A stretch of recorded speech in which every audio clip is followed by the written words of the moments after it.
All right, we'll open January 2nd, 2024, meeting with Pledge of Allegiance. I pledge allegiance to the flag of the United States of America and to the republic for which it stands, one nation, under God, indivisible, with justice for all.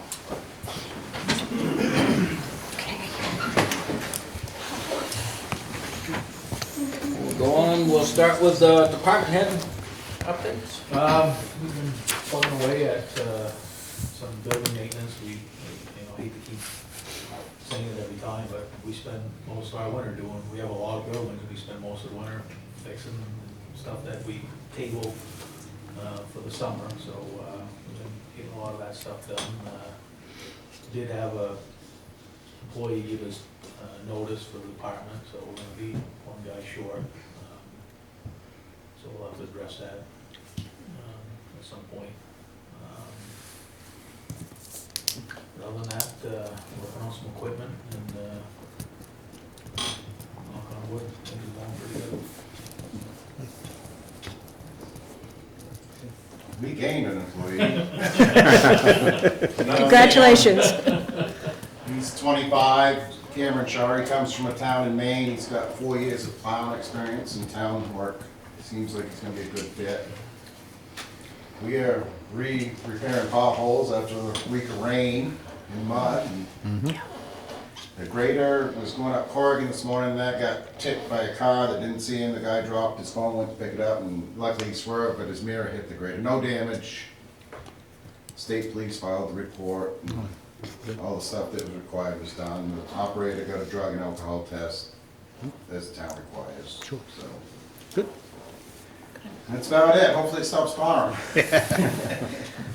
So we didn't fare too bad on the dirt roads as far as, Not super bad. We gained a lot of potholes and they're getting deep, so I don't like to leave them for very long. So we're trying to get around before it snows and get the ice coat on the roads and at least shim them up so they're not a foot deep for people.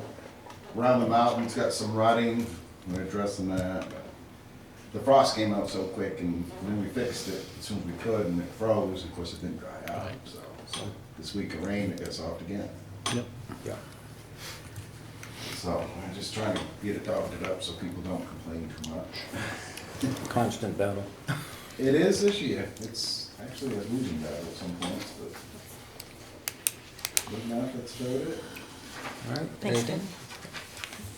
Rusty, I guess you're next. Because I'm going third tonight, I've not gained nor lost anything. So Okay, that's maintained. even. I am back in front of you as I said I would be. We are looking to increase on the price of large bags, 50 cents like we did the last one, again in an attempt to catch up to our deficit. We did kind of level out and do pretty good last year. We're still running in deficit, but we're catching up. I'm not looking to increase the price of small or medium bags, just to large bags. That's based on us looking back over the year and saying which one's the issue. And obviously, the large bags are our biggest, most popular bags. So And that price wasn't increased in 2023, is that correct? that was we went up. So in 2023, we went up 50 cents across the board on All three? Yep. Okay, And this time we're going to do just the large bag. got it. When I do purchase bags, we have priced from a new supplier. And I think we're tentatively looking at a better rate, which will also help at deficit some. So I don't want, after this change, I'm probably going to cruise for 2024 and try to sort out kind of where we're at. But I think this change and possibly difference in price in bags could catch us up without another increase in bags. So Just, so we're hoping for it. this isn't the supplier bordering town tried and, So, without getting into towns, 3 towns around us have tried a new supplier. 1 town did not have very good success. In poking into that a little, the town did not have success because they chose some very poor options in the bag. Our bags are 1.5 mil, that's pretty standard.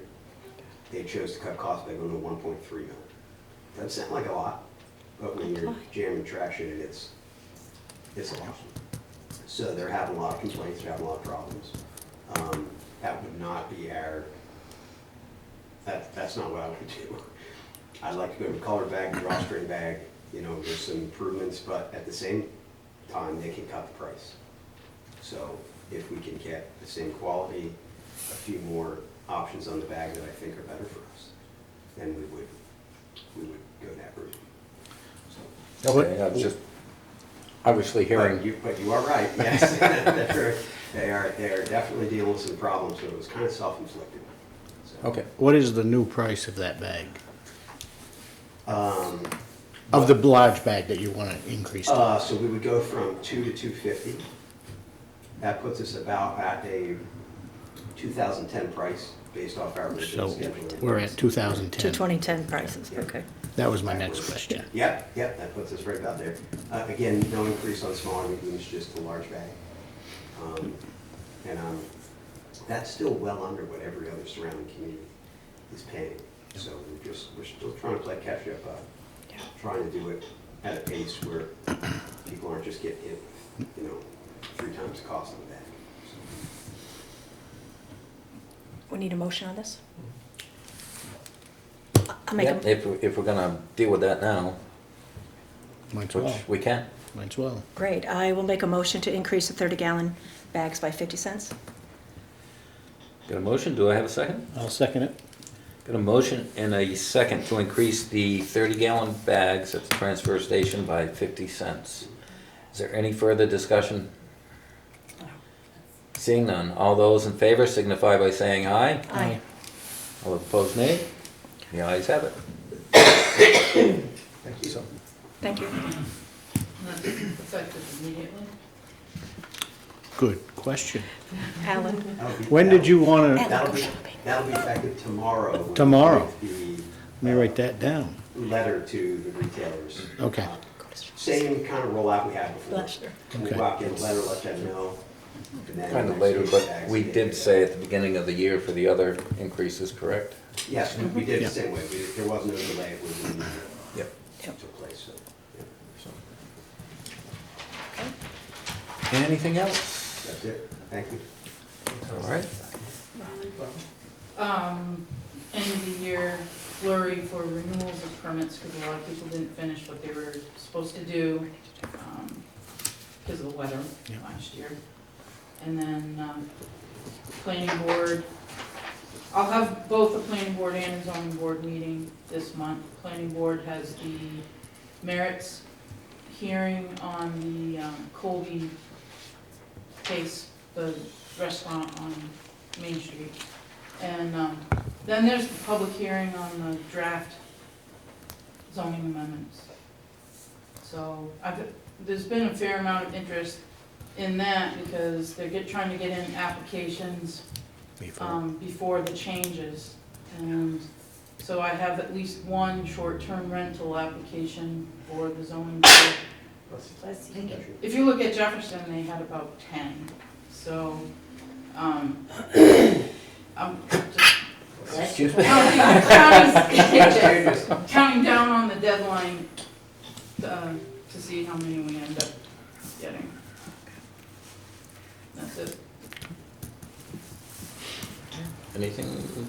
No, I'm good. Thanks, Robin. All right. Okay. I think we're good on that. The department heads, if they wish to depart, they can. If they wish to stay, they can. Take it y'all want to leave. See you guys. Any public hearings tonight? No public hearings, so move on to the minutes. Appointments. We have Ryan and Erica Canales here. There's some, they supplied a grievance outlined concerning their tax assessment in your packets, and they just wanted to come and address that personally as well. I apologize, I had something written out and then it deleted, so I had to write myself all wrong, so bear with me, good old technology. All right, so I'm here today sort of in advance of what I expect to be next meeting, where we had met with our town assessor, we had requested an adjustment because of some issues that I'll go into briefly now. because I know when it comes to you, it'll probably just be up for a vote versus a full conversation. So like many people, our tax assessment was increased by 100,000 plus. We did meet with them, but we really weren't happy with the way the meeting did go. Since then, we've done our homework, we've asked questions, we've literally read the assessor's standard manual, and even called the Department of Revenue of Administration so we knew what we were talking about. In the manual, it clearly outlines that these assessments, and I quote, are arbitrary and subjective. So I think as our Board of Assessors, if you haven't had a chance to read that manual, I think it's super important that you do. It does really help with guidelines. It also states in there that fair market value should be based on rational decisions to purchase a home. The period of the government shutting down the way of life and is all but rational and caused a lot of emotional buying, as we probably all saw and have seen on our own homes. And that we would really probably have never seen these people come to our area and make these purchases if that wasn't the case that was happening. And therefore buying in cash, bidding tens of thousands over what typical a rational price would have been. We've been so stable here for so many years, it really stands out as an anomaly, and I really don't think that our residents should have to be penalized for non-residents. The other thing is, so personally, for my property, I'm handing you 2 copies of sales, 2 and 3 bedrooms, based on 2022, 2023, and I apologize for the really small print. I'm gonna go cross-eyed looking at it myself. I did 2 and 3 bedrooms because it just so happens in this process, we found out we've been being charged for 3 bedrooms and we only have 2. So for 10 years, we've been overpaying, so hey, you can see a silver lining out of that, we figured that out. And I just, the point is, so in looking, like we basically are showing us 311 right now, where we were 203. And so you look at the averages, you look at, the sales that occurred, they don't add up to the numbers that these, our assessment formulas are coming to. So I would really like to see the opportunity for procedurally for the assessor to bring his data to you, have him go over it with you, make sure that we're using the right data, because the other concern that was brought to us was in that meeting, we were able to, he had a sheet of all these sales, and he made it sound like it was going all the way back to 2021. But the DRA, Department of Revenue, said that they only need to go back a year. If you have 20 sales, you don't need to go any further back. So my concern is, are we picking and choosing the sales that we're using in this assessment? And I just think that these are the questions that, as a Board of Assessors, I just want to make sure they're being asked for our residents.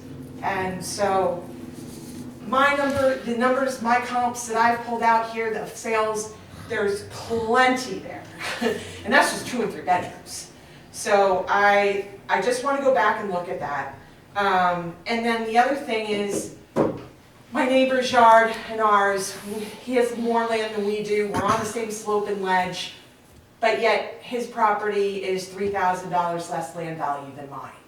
I mean, talk about subjective. I mean, we're literally on the same slope and ledge. So those types of things, I mean, they add up in the long run. And even, I also think about, the elderly people who may be in the same situation, like that extra $3,000 on their assessment can mean the difference of paying for a medication or not, type of thing. So I just want to make sure we're doing right by our community. And at the end of the day, I look at it this, wear my CDC hat on. You guys are our CEOs of Lancaster, USA, right? Our housing is on our balance sheet of the town. And when we see numbers that don't make sense, we should always go and ask our accountant, why does this look like this?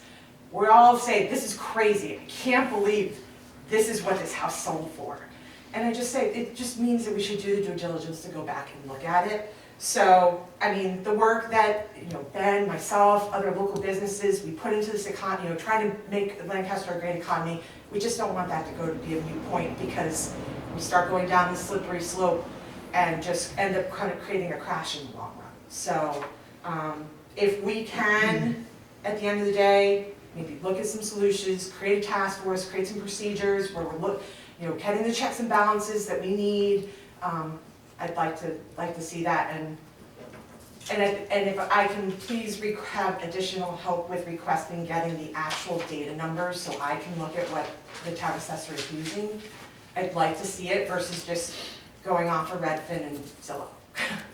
Is that what this is from, Redfin and Zillow? Thank you. Yeah, well, I mean, that, as the public, that's really Yeah. all I have access to. But Exactly. I don't see why we shouldn't be able to have access to the numbers that he's using for his formula, so I don't think they're proprietary by any means, so.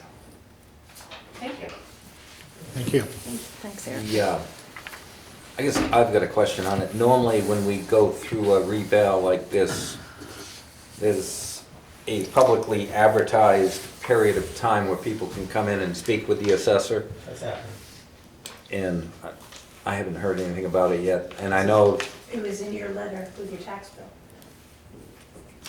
okay, well, I didn't look at that. I'm just hearing more and more grumblings on the assessments that are coming out. So I think we need to be, even if it was in that letter, and I just looked at my bill and kind of went, okay. I haven't even delved into the assessment at this point. I just looked at how much I need to come up with. But I think we need to start being more proactive. Okay, we're gonna have these meeting dates and get it out, social media. Unfortunately, maybe in the newspaper, I know it's expensive. So taxpayers can come in and try to get an explanation on why the assessments are where they're at.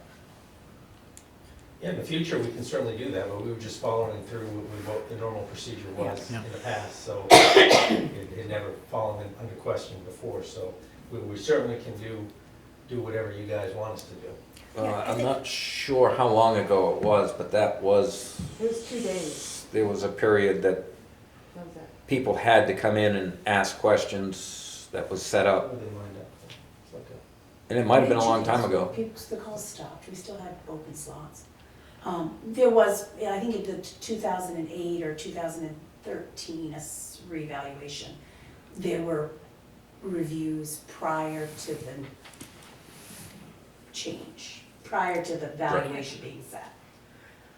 The last couple have not had that. And we can Okay. write that into the contract of the next go-around too, that it requires a presentation to the select board, it requires, I mean, all those things we just get So that kind of shored like up. got missed or something? What's changed that? Do There's you know? just no time, we need to get the tax bills out. Okay. So, I mean- that's something, I guess, if you're gonna require it of them to make sure that there's pre-reviews, then, you probably wanna put it in a contract and Yep. enforce it. So I can't remember when that was, but that actually, it did answer some questions, and there were adjustments made prior to us setting a tax rate and stuff. And less abatements to have to sign. Yes. So, and that's something as this process, and I've been getting more and more calls, I was kinda like, I recall that, and unfortunately didn't recall it until we started to, so that's brain malfunction on my part, why I didn't ask that question earlier. I'm not laying that on anyone else, I'm just saying that the taxpayers should have an opportunity to say, hey, why is this that way? And I guess another question that I have is we've been doing cyclical revals. 5 years. Yeah.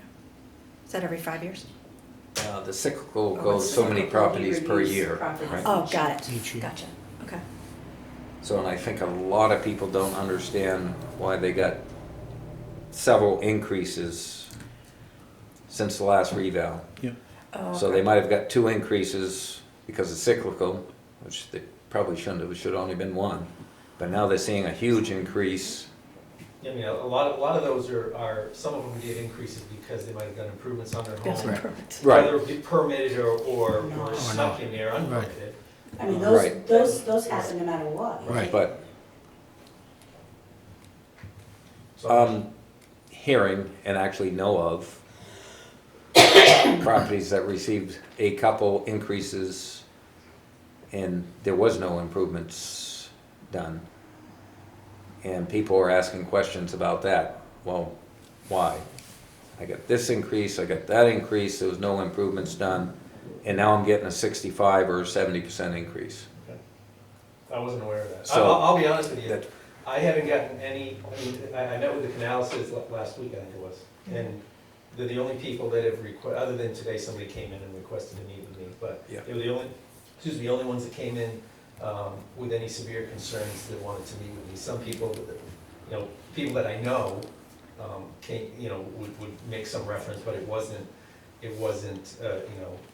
to a level that they were gonna argue something, but, so I don't know, to me, it seemed like it went smooth, to hearing you guys and stuff, it doesn't, Well, and you know. initially, and I don't mean, I thought it went smooth too, but as people look more and more into it, there seems to be more and more, well, wait a minute, And this those isn't quite increases they saw in their assessment or just their tax bill? assessment. Okay. Because sometimes people will call and say, how come it's going up? And they're looking at their tax bill, they're not looking at their assessment, so Yeah. I was just curious. That was what was relayed to me, was assessment. So, and and there could be explanations to it, I don't know. And unfortunately, none of us sitting up here are assessment gurus or experts.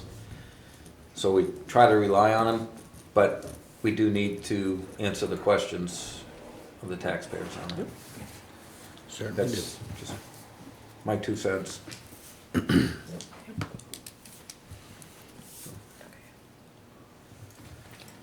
Would you guys consider doing a committee or task force or something to look into it more deeply, maybe for even the next go-around, just for sustainability?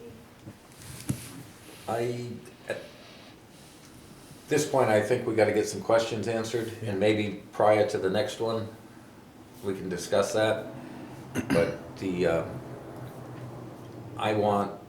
if there's taxpayers out there that have questions, and a lot of them, I think, are feeling, well, it's not gonna make any difference if I do this, but if we say we're gonna have a question and answer period that they can come in, I think it will help. Might not get that many people come in, but then again, you might have people come in so they have a better understanding of the process of what was used. So, that's, Yep. again, that's my opinion. I'm not in a position to be able to say I would take on a task force. I cannot look at Ben and suggest he have one more thing on his plate. Yeah, I'm not looking at him, No. I'm not looking at You him, mentioned it. I'm looking at me, but I am willing to work with Jason this next year and, make sure we have the contract, not Jason, whoever, the RFP goes out, the contract is more For solid. revaluing, I mean, revals every 5 years. No, for whatever the Okay. annual contract would be called, that, I could, glad to be the conduit between the select board and whoever the assessor is, and try to bring forward what the people are saying, but to take on a task force, I can't in good conscience say I can do that also. So, that's just me. Again, not at this time, but I do want to see if we can do a question and answer session for the taxpayers that have questions. But we could submit some suggestions regardless for you guys to Absolutely. consider even Absolutely. without that. Oh, correct? absolutely. Okay, Yeah. Great, thank you. Thank you, Kathy Jean, for stepping up and being, Just to set some boundaries, but try to help, yes. I know she stepped up, I saw you guys roll back. Near rolling chairs. Okay, cool, thank you. I think obviously, I appreciate the fact that you put a lot of work into this before you presented it to us, and yeah. So, definitely look at it, and like I Yeah. said, I wanna get that question and answer thing. Definitely. I don't want you to have to do an abatement check, so I'm trying to get it sorted before it comes out. Yep. Oh, play right to us, Erica, good job. And next, Minutes of December 18th. both public and non-public. Entertaining a motion, I make a motion to accept the minutes for, what did we call it? Not. No, You got public regular and- minutes, the regular minutes, the public session. the public session, December 18th, 2023. Do I have a second? I second. Got a motion and a second to accept the minutes of December 18th, 2023 regular meeting. Is there any further discussion? Seeing none, all those in favor signify by saying aye. Aye. The ayes have it. Entertain a motion on the minutes on the non-public session. I make a motion to accept the minutes for December 18th for the non-public session. I second. Got a motion and a second to accept the minutes from the December 28th non-public session. All those in favor signify by saying aye. Aye. All those opposed, nay. The ayes have it. You guys don't mind us just switching around the agenda a little bit, and we don't have any new business, but we can go to old business before signing paperwork. Part of the, an agenda item under old business concerning the Energy Commission. Leanne's here to present, and she has another engagement in a little while, so. Is that fair? Sure. That's fine. We were just gonna, and they were gonna ask some questions if they had questions. Yeah. Okay. Well, that's what we'll do, we'll speak in case you do. So we'll go to old business, and we'll start with the adoption of the Lancaster Community Power Electric Aggregation Plan, which you guys received a copy of at the last meeting, because it is a fairly lengthy document, and you know, it's really I will tell you that I did provide it to our attorney Frizzell. He is in the process of reviewing it. He said he has seen similar things. He's actually reviewing another town's plan that he represents, who's going through the same process, so, but he hasn't completed all of that yet, but he doesn't anticipate there to be any issues. It's typical boilerplate language that's been adopted by 50 other communities in the state. The only thing I wanted to bring up is I don't have any issue with the content, and I just mentioned to Leanne as we came up here. In August, the Select Board nominated the Lancaster Energy Committee as an official town committee, and then approved the committee's charter. Okay. Throughout this document, it says commission, the Energy Commission. And I don't know if if it's officially called a committee or a commission, and if it matters, but I was looking for consistency, if that's something we need to be concerned with. And my answer to her was, there's an RSA out there that calls it an energy commission, but there's also the stuff from CPC&H that calls it an energy committee, and we've kind of been using commission and committee interchangeably because of that. So if you all are fine with that, I can be good with that. And I think that's something, again, the attorney, if he thought there was gonna be an issue, would pick up on. Great. And like I said, really the only concern that I had, and the question was kind of answered, was being an opt-out rather than an opt-in. I would prefer an opt-in myself, but I also understand the reasoning that was explained on why that might not work. So, They actually did try an opt-in many years ago, and nobody opted in. So the whole concept of power aggregation kind of died because of that. just, the thing is, as we go through this and negotiate it, I think it makes it even more imperative that this be a good deal for the ratepayer, where we can't make a deal in, not to sound politically incorrect, but it's gonna sound politically incorrect, that we're only gonna purchase power that's renewable because we're worried about the global warming. If it's gonna cost Lancaster taxpayers X more, we need to make sure it's a good deal for Lancaster taxpayers across the board. And I'm not saying we shouldn't be concerned about the environment. I'm just saying our number one priority, if this is gonna be an opt-out, is what the ratepayers of Lancaster are gonna be paying. Agreed. Yep. And the rates came out last week, they were voted on by CPCNH. And the Eversource came out with a new rate starting February 1st of 8.285 cents per kilowatt hour. And CPCNH came out with theirs last week as 8.1 cents. That's for Granite Basic, that is 24.3% renewable. Their 100% renewable from CPCNH is 12.4 cents. And then it goes, there's two others between those two numbers. So I realistically, I think the town already uses the default rate from Eversource. And so that being the case, you would probably drop down to the 8.1 cents, which is the standard rate of 24.3% for renewables. And Ben has copies of the new rates and some other information there for you. Okay. I just, like I said, I just thought it was important to state, we are looking at rates that people will be paying, not just, I am looking at that and I am sensitive to that, yes. I appreciate that. I'm on good foot with it. Yeah, do we need to adopt this? Yeah. Is that what you need, a formal adoption? I'll make a motion to adopt the Lancaster Community Power Aggregation Plan dated December 18th. This,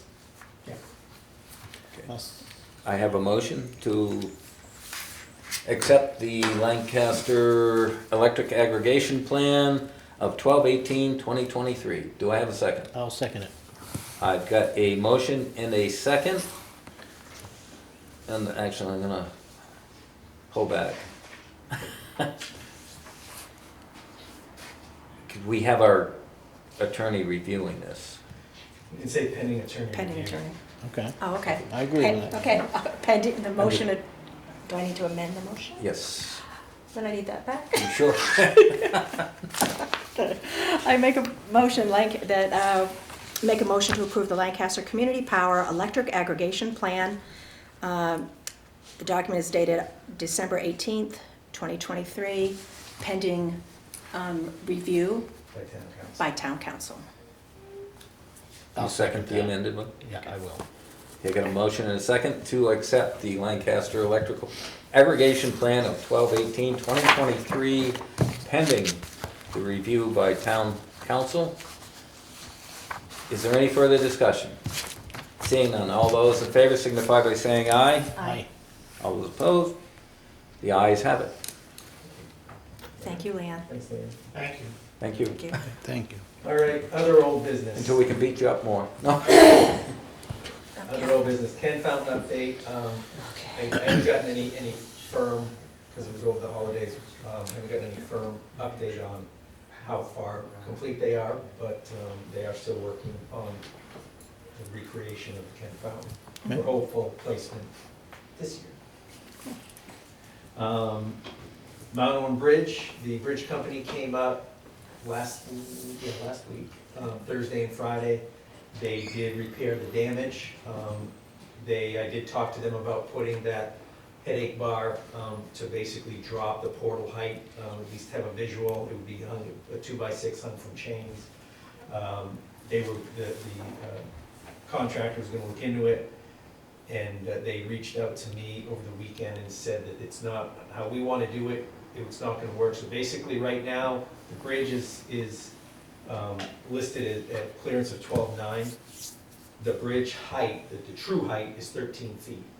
So you do your math right, that's 2x6, subtract by 13 feet brings you lower than 12.9. So what they recommended was we drop, the select board approved dropping the clearance height of that bridge. They mentioned 12 feet, therefore you could put in that headache bar down to the 12 feet. They will make it come up and repair as part of their contract. And then we'll be all set with that. And then updating the signage should get us into a place that would hopefully minimize any further vehicle strikes. But I plan on, unless you tell me otherwise, I do plan on keeping the bridge closed until we get that straightened out.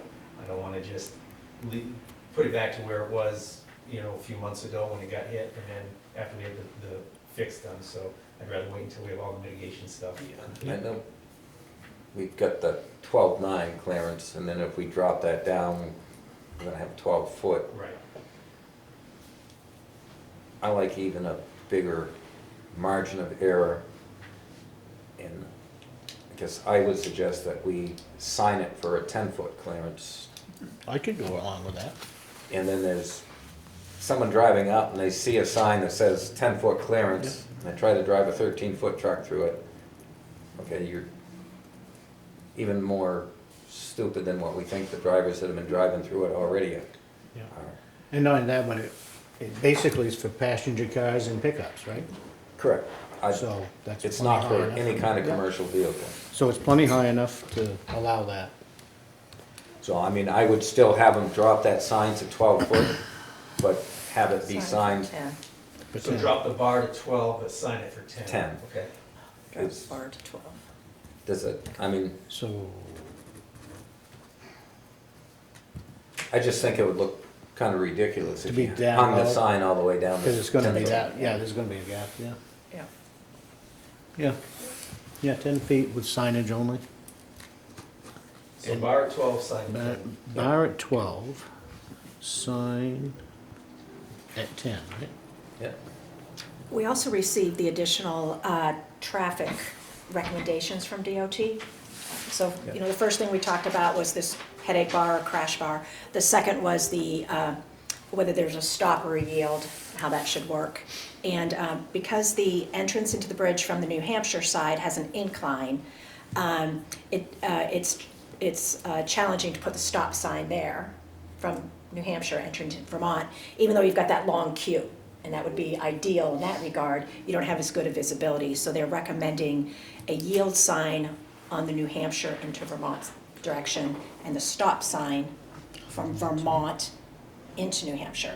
A shorter queue, but it's straight on, so you can actually Right. see the You traffic. haven't gotta pull up to see. Yeah, additionally, as you're coming from New Hampshire into Vermont, there's already a stop sign coming off the bridge as you turn onto River Road. So they're recommending those, to add those signs, and of course, all the reflectivity that's needed. We've got kind of what the codes are for that. And then some of those yellow and black diagonal signs for reflective going into the bridges on both sides. And a strip of paint so people know where to yield, where to stop, basic And traffic.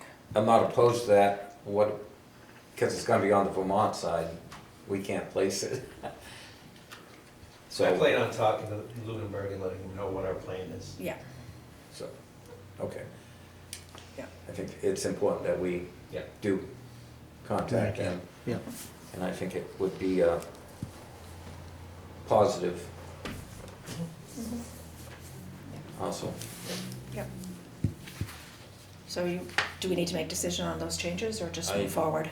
I would think you would have to take a vote to reduce the clearance height to 12 feet. to 10.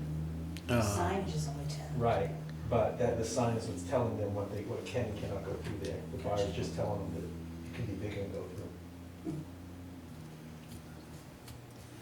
Well, as they're driving up there, obviously we can tell, they can't tell what the height is, so if we tell them that bar's at 10 feet, they ain't gonna know the difference.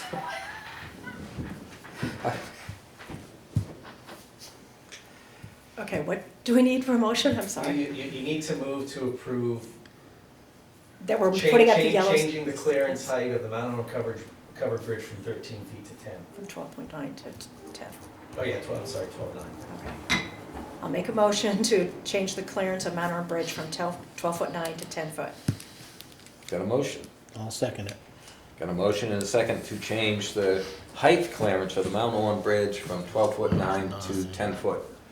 Is there any further discussion? Seeing none, all those in favor signify by saying aye. Aye. Ayes have it. Thank you. Do we need to do anything on the stop and yield controls or I just do think those? we're First No, gonna just put those discuss that with Vermont too. Yeah. I Okay. mean, I don't think you have to vote for that, that's just, Great. that's. After you talk to Vermont, and assuming that works, that will just be When I let handled. them know what our plans are. Thank you. Yeah. Cool. Yay. Um, Let's hope this minimizes it. Speaking of Lunenburg, I guess this can come up under old business, and I neglected to bring it up last meeting because I forgot. But Lunenburg, town of Lunenburg did pay the town for our EMS contract, our 2023 EMS contract. So we did get that the last few weeks of the year. So that was, I know that was brought up at a previous meeting, so we're good on that. Thank you. Also for old business is follow-up from the last meeting as well, the discussion about Troy Murner, the votes that were taken, and it was just him and another board member, as well as the stipend he received for the time that maybe he did not qualify to receive that. So I did speak to Attorney Frizzell, he did do some research, he provided a brief, which I shared with you. He is stating that it would be in your best interest for clarification to ratify 4 votes. He identified that I believe there were 8 votes that were taken in their 2 meetings in March that were identified, that Kathy Jean identified. Half of those votes were just administrative. He said that's not necessary to change, to ratify. The other 4, there were 2. One was for accepting money from Tri-County CAP. That was what they call the cold weather funds. It was to assist in providing housing for homeless during the winter months. That was for $6,450. So that was a grant that needed, unanticipated funds needed your vote. And then the other one was number 8, which was the approval of McGarry Hill Road Bridge placement on the State Bridge Aid Fund Program. He says that he said in his opinion, those votes are not subject to any potential challenge based on the facts that he presented, but should be ratified by the board because they include financial commitments involving third parties, Tri-County CAP and the state of New Hampshire. So those 2 votes would would require votes for ratification. And then the other 2 he's talking about, one was for the purchase of the cruiser. There were 2 bids. One was for North Country Ford and one was for another dealership down in Massachusetts. The dealership in Massachusetts, it was fairly less than expensive as well as immediate delivery. And then also the other one was, what was it? Number 7. Oh, Rob. the appointment of Rob Christie to the Mount Vernon International Airport. So Attorney Frizzell said that Mr. Murner's vote for the cruiser could hypothetically be challenged by North Country Ford, but because the vote, it resulted in a lower bid and the recommendations from the chief, the challenge would more than likely be unsuccessful. But in an abundance of caution, he recommends you ratify it. And then also for Mr. Christie, same type of thing. He said hypothetically it could be challenged if there were other potential candidates. There were not, and Mr. Frizzell said the minutes did not reveal that there were any. If there were none, there should be no challenges, but nevertheless, since you're going through the motions for the other 3, you might as well do that one too. So the first one was the $6,450 from, Tri-County CAP for cold weather funds to provide temporary housing assistance for the homeless. entertain a motion to affirm the vote taken in March. Just like I said. I'll make a motion to reaffirm the vote for Tri-County CAP. Acceptance of $64,50. $64,050. $6,450. Oh, yes. We wish it was 6,000, 64. yeah. $6,450 on February 21st, 2023. That is March. Do I Mine says have a February. second? No, you're talking about, you're reading the line above, it says the approval. It was of the March. Oh, I'm sorry, It was the March March 6th meeting. 20th. I second.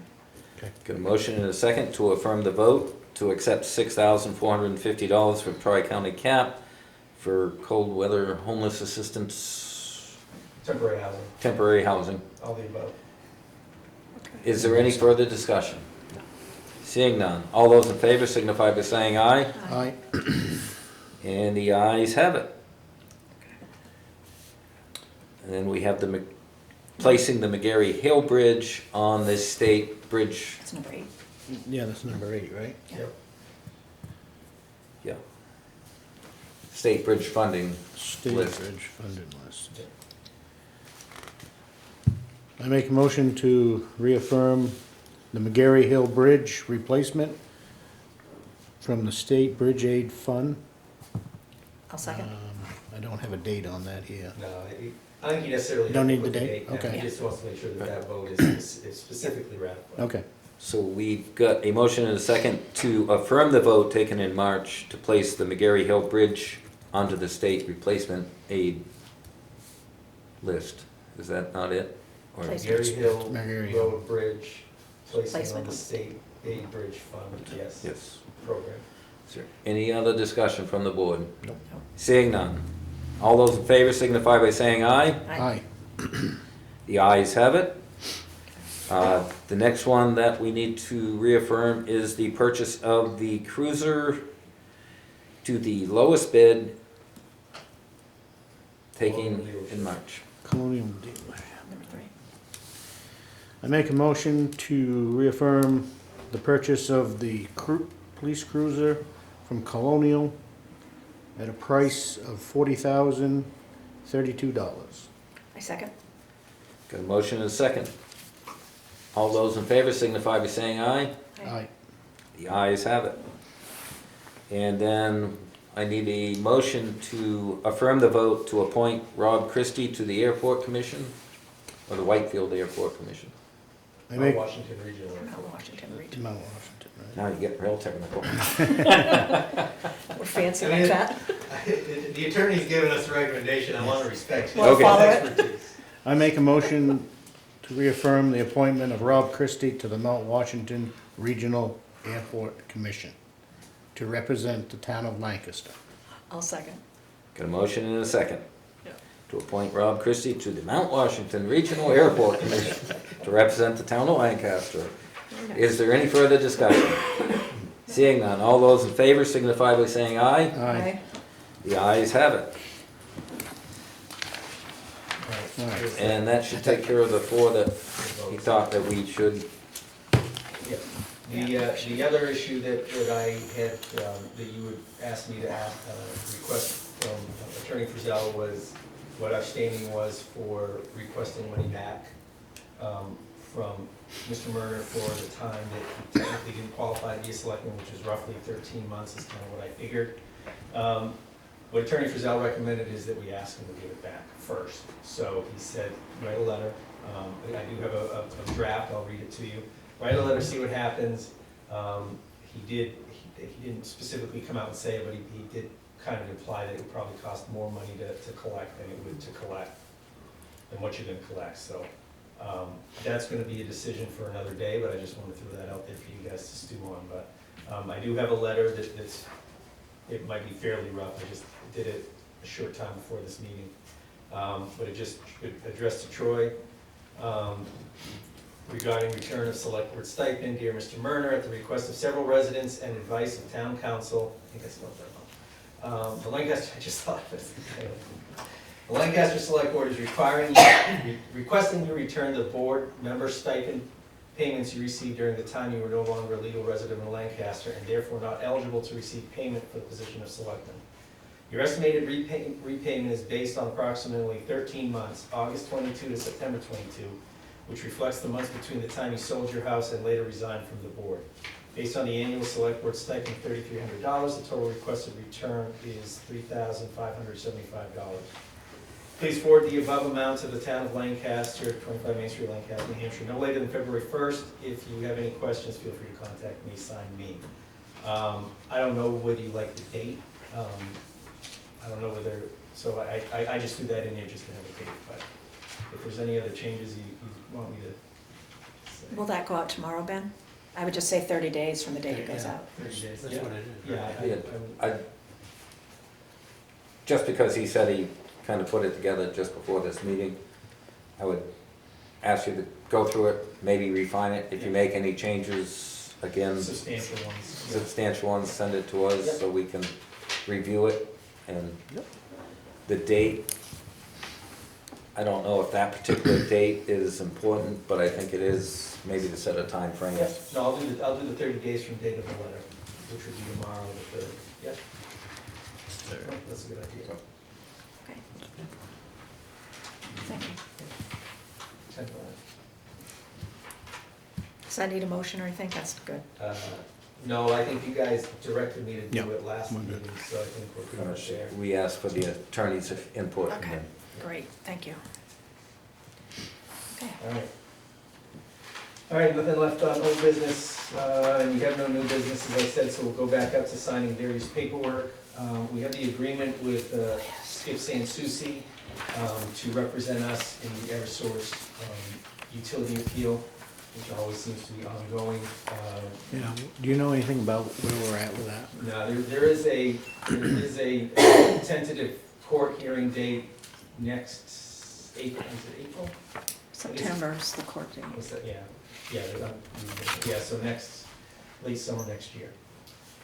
So that's where we're at with that.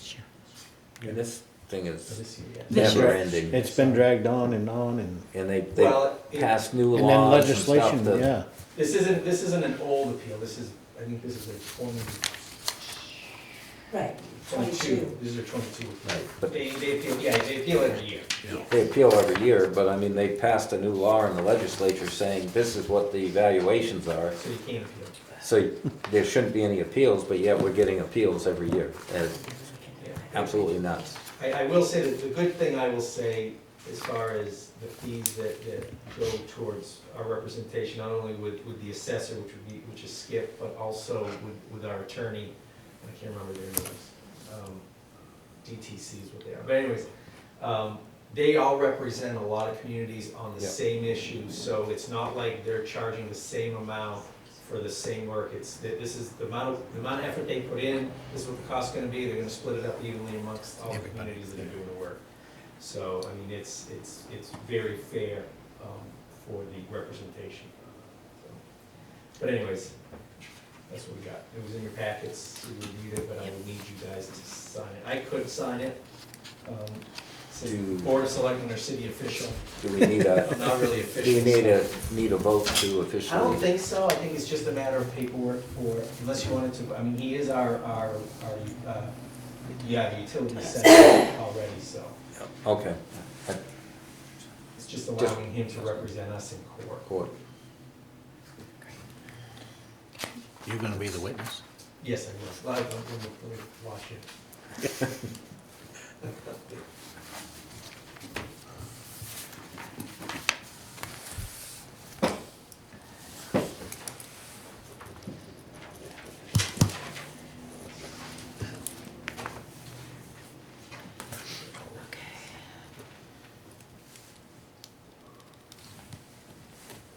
Yeah, they're all separate.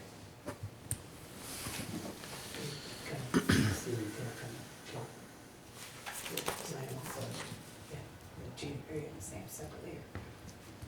Either the hand trim was a packet. Let's just take the paper clip off, we're getting them one by one. Awesome. Just wanted to try and sign. I missed a couple signatures. Oh, yeah, She distracted you. I'm gonna have to watch the you video. can rewatch it. All right, you guys all set? All Yeah. right. Laurel and Hardy shows winding down. so, Right, sorry. We've got a couple of intent to cuts. One is for Peter Powell. It is for,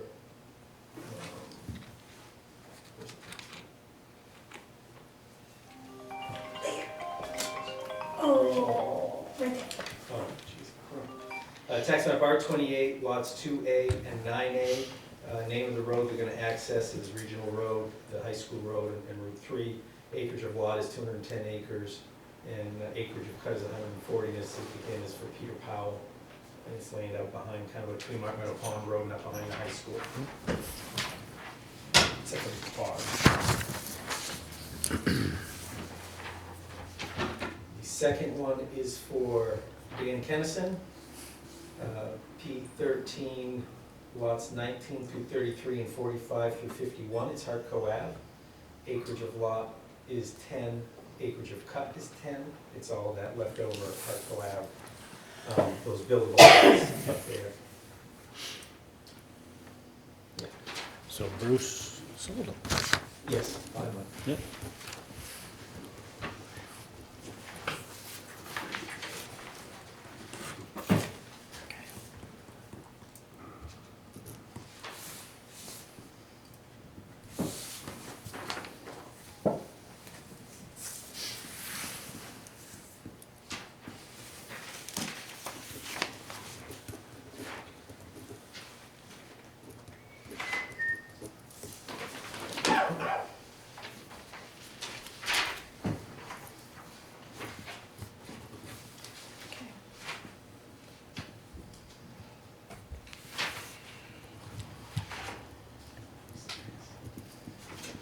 Yes, I'm serious. At heart. All right. We have a few abatements for you guys to sign. I'll read through each of them. We have a abatement for George Adams at 52 Mountain Lake Campground. Abatement amount is $58 for the 2023 property tax first issue. Reason, camper was removed and should not have received a tax bill the first issue. Accessory removed from system as follows 23. Just stand here. Sure. Be official. Second one, Joseph and Wanda Avery, 37 Forbes Street. Abatement amount is $5. Again, for the 23 property tax first issue. Revaluation created a negative balance for the first issue billing. The first issue billing was more than the total annual tax once assessment changed and tax rate set.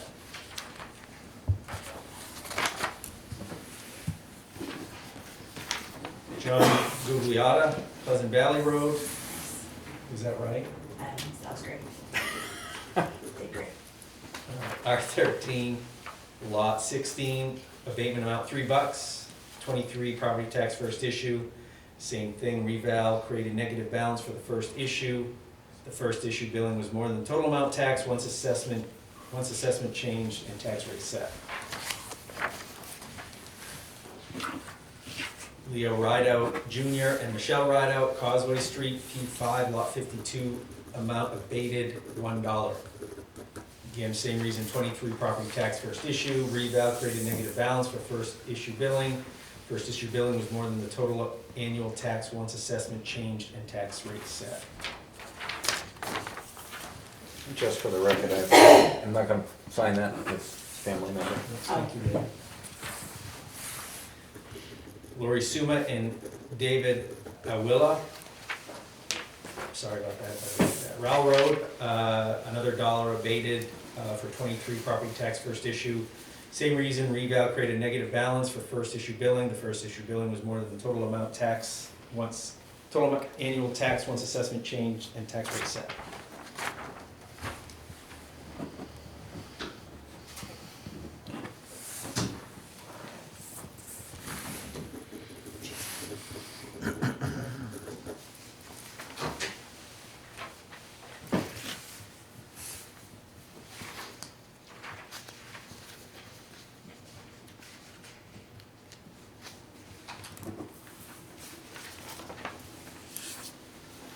Select board member updates. I have nothing at this time. I only have a question in anticipation of our first work session, which is the next meeting. Is that topic going to be 2023 review? Yeah. Do we have reason to think we can handle a second topic, or do you think that'll take all 90 minutes? I have no idea. I mean, if you have a second topic you want to throw out there that we can just put on the agenda, time permitting, we certainly can. I don't know. Well, maybe there's like select board member responsibilities, like I was talking about that I would work on assessment, or maybe there's other things that, like we know we've heard, like we appoint the fire chief and the police chief and Ben, and like, do we just want to talk about how we want to move forward in 2024 on some of those things? Yeah, no, I mean, I had those in line for another meeting, but certainly it's worth moving that, for sure. And like you said, probably put it on the agenda, Time permitting. time permitting. Yeah. And then, that way it also, if we don't get to it, kind of gives a warning that the next meeting, this is a topic that we might.